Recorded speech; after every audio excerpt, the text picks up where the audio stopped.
Salve Maria, sou servo missionário Roberto.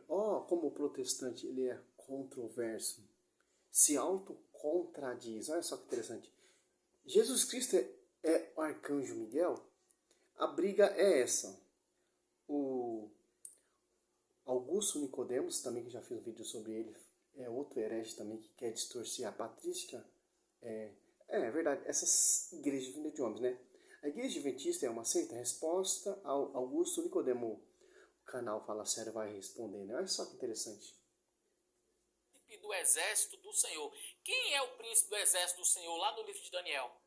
Quem é chamado de príncipe lá? Vamos continuar aqui. Então Josué se prostrou sobre o seu rosto em terra e o adorou.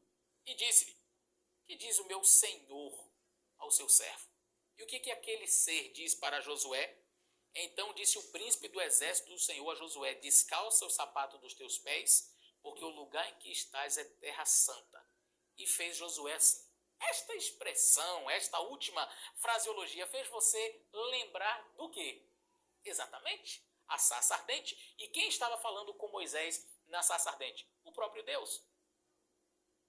Nós acreditamos que o próprio Senhor Jesus Cristo desce para falar com Josué.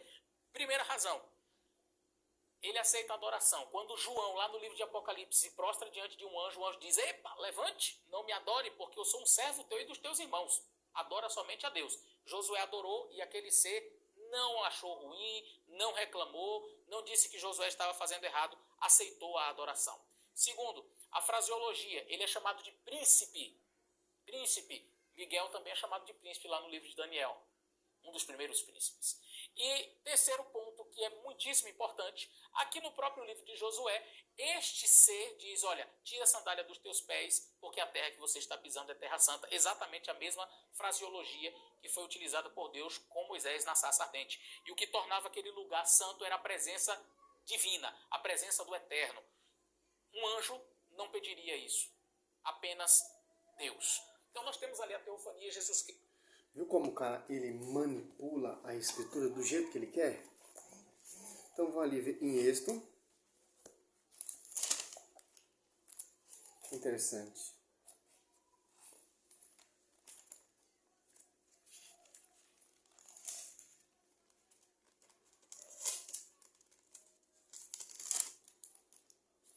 A vocação de Moisés. O anjo do Senhor apareceu numa chama que saía do meio a uma sarça. Moisés olhava a sarça, ardia, mas não consumia. Olha só que interessante como esses adventistas distorcem a escritura. O que apareceu a Josué ali é o anjo. O que apareceu a Moisés ali foi o anjo. Que representando o quê? Deus, a teofania do anjo representando Deus, representando Cristo. Os caras querem falar que é o próprio Jesus Cristo que apareceu ali a Moisés na sarça e a Josué é o próprio Jesus Cristo, como diz lá no livro de Daniel. Né? Vou me aproximar, disse ele, consigo, para contemplar esse extraordinário espetáculo e saber que a sarça não consome. Vendo o Senhor que ele se aproximou para ver a chama do meio da sarça. Moisés, eis aqui, respondeu ele. Deus não te aproxime daqui. Tirai a sandália dos teus pés, porque o lugar em que te encontra é uma terra santa. Eu sou e sou. Ajuntou ele, Deus de teu pai, Deus de Abraão, Deus de Isaac, Deus de Jacó. Moisés escondeu o rosto e não ousou olhar para Deus. Quer dizer, o anjo está representando Deus. De acordo com Josué, ela viu o anjo representa Deus. Essa distorção é simples. Só com um versículo você já distorce. Tudo mas Miguel Arcanjo é Jesus Cristo? Não é. Tanto que você catar o livro de Apocalipse, você já tem essa base, já tira todo qualquer argumento desses adventistas, desses apologéticos, desses historiadores, Ellen White, João Calvino, etc. É Bíblia. Não estou querendo defender o Augusto Nicodemos, nem as igrejas adventistas do sétimo dia, não. É mostrar para você como o protestantismo, ele se autocontradiz. A adventista acredita numa coisa, Acho que o Augusto Nicodemos, ele é batista. Batista acredita em outra coisa. A plenitude acredita em outra coisa. A universal acredita em outra coisa. E a igreja católica acredita só na igreja, que tem sob o fundamento dos apóstolos. Tanto que, eles não se contradizem. É o mesmo espírito, é o mesmo batismo, é a mesma fé, é um só pastoreio. Olha só que interessante. O cara vai tentar mostrar vários versículos para distorcer, mas não tem como, cara. O livro do Apocalipse já revela, Apocalipse 12 ali, ó. Olha só que interessante, ó, 12, ó. Depois apareceu outro sinal no céu, um grande dragão vermelho, com 7 cabeças de chifre, 10 chifres, e na cabeça 7 coroas. Varria com sua cauda uma terça parte das estrelas do céu, e atirou à terra. Esse dragão deteve-se diante da mulher, que estava para dar a luz, a fim de que, quando ela desse a luz, lhe devoraria o filho. Dá a luz quem? A Jesus Cristo. Olha que interessante, está tendo um combate lá no céu, e Jesus Cristo ali vai estar no ventre de Nossa Senhora. Ela deu à luz um filho, e o menino, aquele que deve reger todas as nações pagãs, com cetro de ferro. Mas seu filho foi arrebatado para junto de Deus e seu trono. A mulher fugiu então para o deserto, onde Deus lhe tinha preparado um retiro, para ir se sustentada por 1270 dias. Houve uma batalha no céu. Cristo deu a luz, Maria deu a luz a Cristo, houve uma batalha no céu. Miguel e seus anjos tiveram de combater o dragão. E o dragão e seus anjos travaram o combate. Quer dizer o que? Que já deixa bem claro. A mulher estava grávida para dar a luz a Cristo, dar a luz à igreja, e ali está tendo um combate contra o Miguel e o dragão. Olha só que interessante como esses pastores se autocontradizem, porque não tem um magistério. Que não vem do fundamento dos apóstolos, que a verdade será conhecida pela igreja. Jamais a igreja vai acreditar que lá é Jesus Cristo. Interessante. A teofania ali, na sarça ali, representando Deus. Interessante.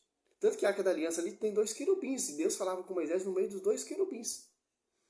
Por intermédio de quem? De anjo, como vai dizer lá em Atos Apóstolos 7, 53. Por isso que Santo Estevão foi martirizado, apedrejado. Ou então, Hebreus 2, 2. Simples, ó. Acabou a briga, acabou a contenda. Só abrir o livro de Atos dos ou Apocalipse. Cristo em forma humana, é claro, não encarnado, não estamos aqui falando isto, mas nós temos sim aparições de Jesus Cristo, inclusive usando fraseologias muito parecidas com o livro de Daniel, chamando Jesus de príncipe. Você vai encontrar, por exemplo, a expressão anjo do Senhor, utilizada diversas vezes no Antigo Testamento como referência ao Senhor Jesus Cristo, e isso é concórdia entre todos, eu diria, não vou dizer todos, mas a maioria esmagadora dos teólogos evangélicos, protestantes em geral. Por exemplo, no livro de Juízes. Quando você vai ao livro de Juízes, aparece ali um ser. Capítulo 2 do livro de Juízes, verso 1. Deixa eu ler aqui para vocês. Juízes, capítulo 2, e o verso 1 diz assim: Subiu o anjo do Senhor de Gilgal a Boquim e disse: Do Egito vos fiz subir e vos trouxe a terra que a vossos pais tinha jurado, e disse: Nunca invalidarei o meu concerto convosco. O anjo do Senhor, que anjo foi esse que disse isso, essas palavras? Do Egito eu te fiz subir e vou te dar a terra que eu tinha jurado. Quem foi que jurou? Foi Deus. Quem prometeu dar a terra foi Deus. E repetidamente no Êxodo, em outras passagens, é Deus quem diz isso. Eu tirei você da terra do Egito. Inclusive logo no início dos 10 mandamentos, eu sou o Senhor teu Deus, que te tirei do Egito, da casa da servidão. É Deus quem faz isso. E aqui aparece como sendo o anjo do Senhor. Quem é esse anjo do Senhor? Por que este ser? Então, é Jesus Cristo. O burro, como pode ter pastor tão burro e tão ignorante? O Velho Testamento foi, Moisés, porta-voz do Velho Testamento, tem 2 intermediários. O anjo, lá na sarça, representando Deus, que deu os mandamentos. Tanto que se você catar em Jeremias, olha só, Que interessante. Jeremias. É uma cegueira, cara.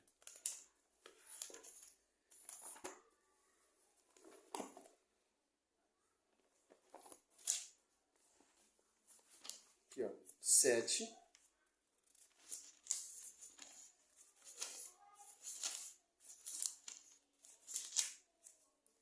Ó. Porquanto não falei a vossos pais e nada lhe prescrevi a respeito de holocausto e sacrifício no dia em que eu fiz sair do Egito. Se cata lá em Êxodo.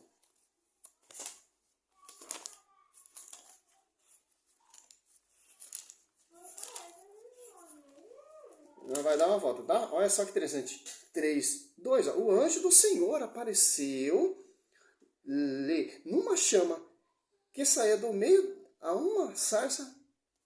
Moisés olhava, a sarça ardia, mas não se consumia. Quer dizer o quê? Em Jeremias 7, 22, 23, 22, 23, se eu não me engano. Não falei nada. Quem está falando aqui, ó, o anjo que representa Deus. Servos. Tanto que quando Jesus... o anjo, Gabriel, vai dar a saudação a Nossa Senhora. O intermédio. O intermediário aqui é anjo, fazia a ponte com Moisés, porta-voz. O próprio Deus fala que não falou nada, não mandou escrever nada. Então, os caras querem agregar o quê? Que esse anjo aqui, o anjo do Senhor, é Jesus Cristo. Mas não tem como, Apocalipse 12 ali deixa bem discreto, concreto, que Maria deu à luz a Cristo, a igreja, e Miguel e o diabo estão travando uma luta, um combate aqui. Eles falam, os adventistas, o Testemunho de Jeová, essas igrejas, esses teólogos, esses apologetas, protestantes, Judas 1, falam que é o próprio Cristo aqui, ó. Não é, cara. Judas 1. Aqui, ó. 9. Ora, quando arcanjo Miguel discutia com o demônio, ele disputava o corpo de Moisés. Não ousou fulminar contra ele uma sentença de exortação, mas disse somente que o próprio Senhor te repreenderá. É Cristo falando isso? Tanto lá em Mateus 4, Lucas 4, quando Cristo foi tentado ali, Cristo venceu o diabo com a palavra. Cristo venceu o diabo lá na cruz. Aqui Cristo está lutando com Satanás e não está vencendo? Que contradição. Esse protestantismo é assim, ele é contraditório. O cara quer provar um negócio que não tem como provar. Os profetas profetizaram, falaram de Cristo. O último profeta é João Batista. Eles prefiguraram a profecia lá do Novo Testamento. O Novo Testamento aponta a Cristo. Se fosse Jesus Cristo ali, então para que o Novo Testamento? Adventista, pelo amor de Deus, né? Vai enganar outros, querendo distorcer versículo bíblico. É tanto Augusto Nicodemos, e esse rapaz aqui, não sei o nome dele, é o canal Fala Sério Pastor, ou como Rodrigo Silva, como esses adventistas, querem defender essa tese. Não, a Miguel Arcanjo é Jesus Cristo. Só você catar Apocalipse 12. Simples, é para mostrar, eu não quero defender nenhum dos dois, porque a minha missão é defender a igreja. Para mostrar para você como que são contraditórios, como são mentirosos. Usa a própria escritura distorcida para criar suas doutrinas de homens que não vêm do fundamento dos apóstolos, Efésios 2:20. E sobre o pastor de Pedro, Mateus 16, Marcos 8, Lucas 9, ou João 21, 15, 17, ou Atos Apóstolos 15, versículo 7, colocou a casa em ordem, que 1 Timóteo 3, que é o baluarte da verdade, 1 Timóteo 15, uma igreja santa, sempre que se encontra mais santa e repreensível, Efésios 5, 27, sujeito todas as coisas a seus pés, a visível e a invisível, Efésios 1, 2. Interessante. Que o fundador é santo. Simples entender isso. Por isso que nós temos que estudar católico. Senão você vai cair nesse argumento aí, ó. Miguel Arcanjo é Jesus Cristo. Salve Maria.